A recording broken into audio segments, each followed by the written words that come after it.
You've heard the expression, an apple a day keeps the doctor away, right? Much to my chagrin, it doesn't say a Butterfinger a day. That's my favorite candy bar, and it's not even close.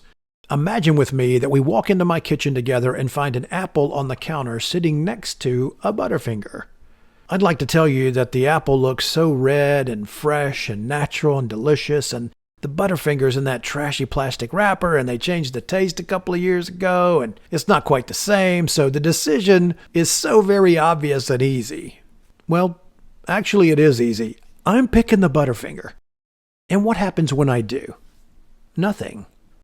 I don't gain 50 pounds. I don't get the diabeticals. My doctor isn't putting me on the Ozempics. Nothing.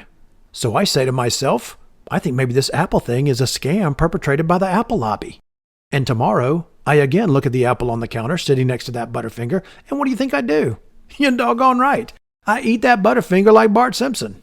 And what happens? Again, nothing. And so it continues day after day. But what is the cumulative effect of a Butterfinger a day for, say, 20 years? Without looking at my crystal ball, I can tell you it wouldn't be pretty. If, however, I eat that apple each day instead, what does that look like after 20 years? By the way, you know we're not talking about apples and candy bars anymore, right? See, if you don't hit your word count today, what happens? Nothing. You're still 80,000 words away from a finished novel. So that minimum goal of 250 words today wouldn't have made a dent anyway.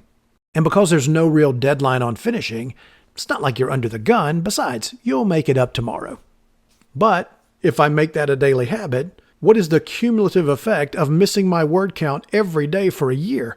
Well, that's easy. No book.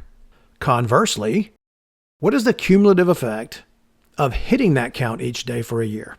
Also easy. A word count of 250 per day will get you a 90,000 word manuscript in 1 year.